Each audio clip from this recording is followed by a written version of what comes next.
My name is Eric Robinson. The name of my business is Robinson, Gruders, and Roberts CPA, and we provide CPA business, accounting, tax, that kind of thing. When did your business begin? Well, that's an interesting story. So, Mr. Peacock founded our business in 1971, where the Hightail Jewelers is at now on Venice Avenue. And then him and Dr. Fields, who's a dentist, who was next door at what is now the soda fountain, moved onto Miami Avenue, built a practice, a building. Half of it was a dental office, half of it was a CPA office. And they both coexisted in that building. And I ended up acquiring Mr. Peacock's firm in 2004. And then when Dr. Fields retired, I took the balance of the building, and so I'm now at that building. We've had numerous name changes over that time, numerous partners, but I've been the managing partner since 2004. Oh, tell me about your background and how you came to live in Venice. Okay, so my background is rather unorthodox for a CPA. I didn't become a CPA till later in life. I initially got an undergraduate degree in finance from the University of Florida, home of the Fighting Gators. I went out and worked and eventually got my MBA. And while I was getting my MBA, we had a final class, and a group of us created a company for a project. And that project we only got a C on, and we thought we deserved better. And so we went out and implemented that company, and that company was wildly successful. It was named Senior Networks, eventually sold that company, and had enough that I could retire. And of course, it's like, where do you live? Where do you live in Florida? And this was down in Miami. My wife said that she didn't want to raise a family in Miami. We didn't want to live in a large city, but we wanted to live outside a large city enough that we could enjoy being in a large city if we wanted to go to a large city. So we identified the large cities in Florida as Tampa, Orlando, and Jacksonville, and we identified the suburb cities of St. Augustine, Ocala, and Sarasota Manatee, without going into any of those places. And my wife ceremoniously dismissed Ocala because she said, why live in Florida if you're not on the water? I still think Ocala is a nice place, but my wife, as always, won. So then we started traveling to St. Augustine, traveling to Sarasota Manatee. We'd go every weekend we would go up to either one of those counties, and we started attending city hall meetings. We started attending town hall meetings. We started trying to figure out not only what the city was about, the area was about, but what its future was and how the people viewed the future. And we started subscribing to the newspapers. We'd get the newspapers in Miami, and what ended up happening was there was an argument over the color of the bridge at Ringling. And everybody was in tithers about it. They were having meetings after meetings, and people were arguing about it. And me and my wife looked at each other and said, any town that the biggest problem is what's the color of the bridge is a town I want to live in. So we summarily moved over here. Now, the metropolitan statistic area is called Sarasota Manatee at that time, has since changed to Northport because it's the largest city. And so we didn't live here before. We didn't know anybody. We just came here because people arguing about the color of a bridge. And so we decided we were going to live on the border between Sarasota and Manatee, and we lived in Lakewood Ranch. Back up a little bit, we got the Bureau of Economic Statistical Research, and we started graphing out what places had the highest teacher-pupil ratio, poverty rates, income rate, passive income rate, and Sarasota had the highest earned income rate. So we moved to Lakewood Ranch, and we went to Barnes & Noble's, immediately before they had Google Maps, they had big maps. They had like 100 pages in it. And my wife, as she always does, she's smart, she came up with, I am not living more than 3 miles from a Publix. I am not going to drive 20 miles every time I need a gallon of milk. So we started circling every map where Publix was, and then started drawing circles around it and ripping off pages, every place that wasn't within 3 miles of Publix. And then we started driving around. I live 2.5 miles from a Publix. I live west of 75 on 5 acres in a brick house. It had to be brick because her dad was a mason. I live 5 miles from my office and about 5.5 miles from the beach. I live exactly where I always wanted to be. So when people complain, I'm like, I'm in heaven. I'm exactly where the statistics said I should be. I'm exactly where my wife said I should be, and it doesn't get any better than that. It's amazing.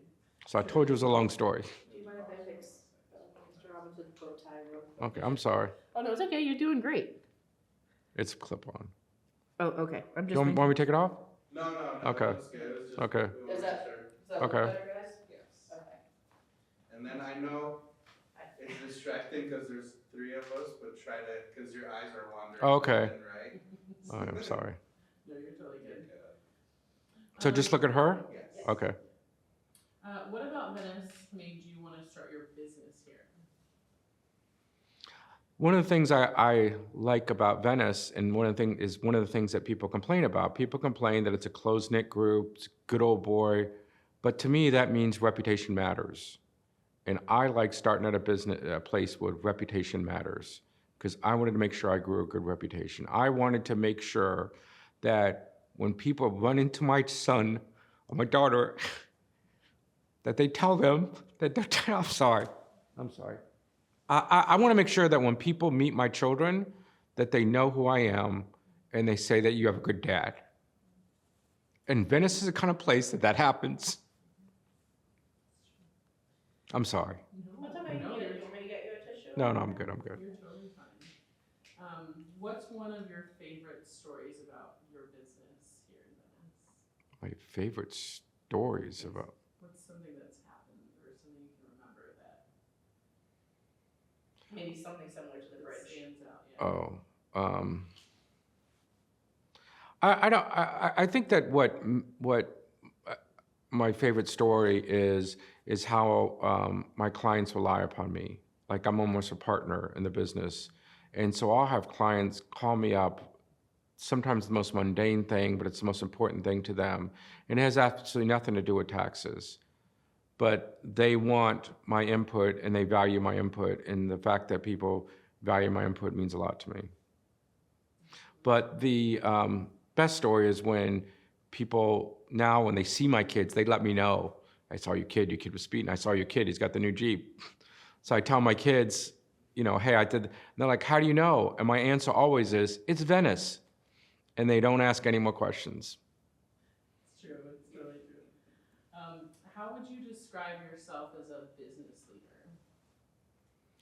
I think it's important as a business leader to give back to the community, because as the community, a rising tide lifts all ships. So as our community improves, my quality of life improves, my family improves. It's very important. The me doesn't work in Venice. People point that out very quickly, and so going back to reputation, it means everything. People need to know, and people can see through whether you honestly want to help the community or not. Do you or your business have any traditions that you've kind of created since you've opened, or anything that you do that's stuck Yeah. So one of the traditions is I have, for no particular reason, we have a lot of females who work in my office. And so the day after tax season, we all go and get pedicures, included me. And so we all get pedicures together. So that's a tradition that we have. Another tradition is, after tax season, everybody says, what are you going to do? Where are you going to go on vacation? What are you going to do to go on a break? And, you spend, during tax season, you spend every day and night, without. So not only do we all go to dinner together on tax day instead of everybody going off, you would think everybody like, okay, I'm tired of you. I don't want to see you anymore. We all go out to dinner together, which is nice. And then we all go like on a little mini trip together. Let's say a day trip together after tax season. So I like that everybody's not like, I'm fed up with you, I don't want to see you anymore. Another tradition that we have is we have a weight loss challenge at my office. It comes in various forms because during tax season we all eat together, so it's controlled, and so sometimes people, sometimes I'll go out and buy pizza for everybody, so that, but then I'll eat salad. Some years the weight loss challenge is just me. I put money into a pool based on how many pounds I lose. So I'll do $10 for every pound I lose. Well, it grows rather quickly. They argue they want more money per pound, and so what happens is they starve me. Instead of me ordering pizza for everybody, they'll order salad but no dressing for me. I mean, it's kind of cute. No, that's great. That's awesome. What are some examples of like the mini trips that you guys have done together, or like the day trips? So we rented out the I don't know, it's the bullpen area at Raymond James Stadium. We've gone to the casinos together a couple of times, just things like that. That's awesome. That makes it really fun. Let's see. What significant events in Venice history, or I mean just history in the past since you've been open, have kind of affected or impacted your business directly? I guess the crash of 2008, seeing how everybody suffered and it impacted our business. We had a lot of people, a lot of friends go out of business. We had a lot of friends who were struggling. We put a lot of invoices in the drawer and told people, don't worry about it, you don't have to pay us. But as a direct result of that, our firm has diversified our income streams. The bad side of that is now we're busy all year round. So we're not just a tax practice, we also do audits of schools. Education's near and dear to my heart. We also do a lot of campaign work, accounting for them. So we've diversified our business so that if one area of the practice goes down, the whole firm doesn't go down. How do you think your business contributes to the culture in Venice? Well, I think it contributes to the culture of Venice because we believe in giving back, not just financially, but I would almost say emotionally. It's like one of the things that we did when I teamed up with a dentist, as a history of our firm of sharing an office with the dentist, with Dr. Hassler. And we, every time a new Star Wars movie came out, after the originals, we rented out the Venice Theater and invited 300 of our closest family and friends, and we watched every Star Wars movie as it came out, all 6 of them. That's awesome. That's perfect. As a business, what are you most proud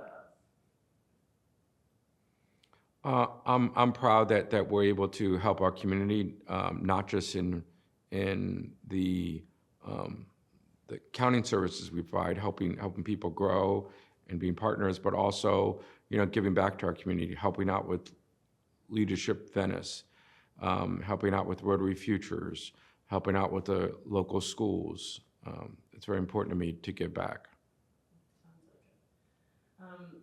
What are some growth opportunities that you're seeing, or opportunities for Venice businesses to maybe contribute to in the future?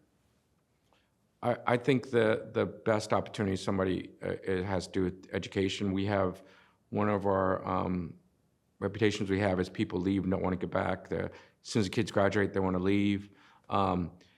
A great opportunity for people would be hire people for internships, hire high school kids. Over the summer, I must have had like 5 high school / college kids working for me, just so they can see the type of opportunities that they have. I open up my book so they can see the type of money you can earn in Venice. And so it's very important that you show that they can come back, because when they come back, they go away, they learn, they get the skills necessary, they get New York City out of their system, and Atlanta out of the system, but then they come back home and they use that knowledge and experience to make Venice better.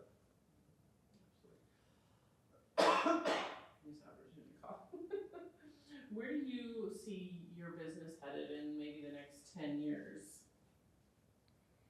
I think it's going to see that eventually I'll be transitioning out. I'll still stay as a CPA. I'll most likely die at my desk. But allowing the younger generation to buy in, manage, that's something that's going to happen. I'll be able to spend more time with my wife and go on more vacations and be able to mentor the staff in my office so they can become managers and owners of the business. What, just on a personal level, what kinds of things are you excited about doing once you're in retired life? I like to spend time traveling with my wife. That's important to me. I look to spend time. My daughter's 16, so this sounds bad. You know, spending time with grandkids. You know, she's 16, so hopefully it's more than 10 years away. But you know, she has 2 older brothers, and so just enjoying life. I hope to volunteer more in my community. How would you say the chamber has impacted your business, being a member of the chamber? It allows me the opportunity to, you know, to give back to things like Leadership Venice. It allows me to network with other businesses like-minded and other businesses that are different. It's made me a better person, which is much more important to me than any referrals or new clients that I get. Making me a better person, a better businessman, so that when I do meet with people, I can provide value to them. Because in my business, we get clients for 30 years, not for 30 days. And so it's important for me that people understand that and value that, and that want to be with me for 30 years. What do you think the biggest deciding factor was? What encouraged you guys to join the chamber? I don't even understand the question, because I don't understand why anybody would think not to join the chamber. I don't even think that's a decision-making part of the theory. I'm sorry, I don't understand. I understand the words coming out of your mouth are English. I just don't understand the question. So I mean, as a business in Venice, you don't necessarily have to join the Chamber of Commerce. So What? why should someone? I didn't even know that was an option. I mean, why be a business in Venice if you're not going to want to give back? Why be a business in Venice if you're not going to want to interact with other businesses? Why be a business in Venice? You can go to Tampa and be isolated and be a silo and just be successful by sheer numbers of the population. But that's not how Venice works. You need to be successful and prosper because you have a good reputation, because you provide good service, because you want to give back to our community. I'll tell you one of the proudest things I was able to be involved in is Venice High had a Renaissance project. It was for kids who aren't at the top of their class, the kids who are not the quarterback of the football team, that have jobs as soon as the school ends, jobs, but they're able to do the jobs, still get good grades, and it's a way for the teachers to say, I see you. I know you're not the quarterback of the football team, but you're a success in my eyes, and reward those type of kids. That's important to me. You want to be the star quarterback, go to Tampa Bay, play for the Bucks. If you want to be a successful, hardworking person, join the Venice Chamber. What do you want you and your business to be remembered for? That we made an impact. That we made the city of Venice was better for me and my business, because me and my business existed. And if you could pass on one piece of advice or wisdom to future generations in Venice, what would that be? Hard work pays off. hard work on your family pays off, hard work in your business pays off, but most importantly, hard work in your community pays off. It will all come back and benefit you in the long run. Selfishness of only being concerned about yourself in the long run is a failing proposition. Now, are there any other, those are the end of my questions, but are there any other stories or anything that you can think of that you want to share, let us know about? I love the fact that that our community comes out to support. So I used to be on the school board, and whenever I'd go meet with the Venice High principal, and I'd meet with principals throughout the county, but I would tell the Venice High principal, I don't know where you were a principal before, but Venice is different. If you need something, our community will be there for you. And it has, and it will. All you gotta do is go to the football game at any other school in the county, and it's full of the stands of alumni, it's full of the stands of parents of the football players. You go to a Venice game, it's full of citizens of Venice. People who are from Ohio, came here when they were 60, never had kids in the system, but they come out and they all cheer for Venice. My daughter plays volleyball. We go to the volleyball game, and the stands are full of people who you would think would have no connection, quote unquote, to the school, but they have a connection to Venice, which means they have a connection to our community, so they're gonna come out and support. The fact that Venice has a Venice Symphony. Are you kidding me? We have a Venice Symphony. We have a performing arts center. We have one of the greatest theaters in the country. It's award-winning, all in Podunk, Venice. When Venice puts its mind to something, we succeed. It just is, everybody's got to agree to do that. We have some of the best festivals here. I don't know why anybody would not want to live in Venice, although, you can stay away and that'll be fine. That was a joke. Can you think of any events that the chamber is hosted, or just in Venice in general, that you or your business has really enjoyed being part of? I like giving back to the leadership. It's funny because I went to Sarasota, Leadership Sarasota, before there was Leadership Venice. And in my class, there were people who you could see were not going to be leaders in the future, and there were people you could see were going to be leaders of the future. And surprisingly, the people who were going to be leaders of the future were predominantly from Venice. It was Kathy Lehner was in it. My guy who's my partner now, Joe Gruters, State Senator Gruters, was in it. Mayor Hammett was in it. It's a lot of people. Alex Mosey, president of Tacoma, was in it. There's a lot of people who ended up becoming leaders in our community of Venice who were in that leadership class with me. And this was over 20 years ago. And so having that type of leadership class in Venice is important because now we're able to cultivate it here locally and grow our leadership here so people can take leadership stance. Perfect. Well, I really appreciate you No coming problem. out and Thank you. letting us ask you. Sorry I started tearing up on my, No. but it's important to me that, I want when my kids go, out that, when they say their name, that the Robinson name means something to people, that people tell them, that they're proud of their dad. And I want my kids to have a sense of pride in our name. And then my kids will continue to give back.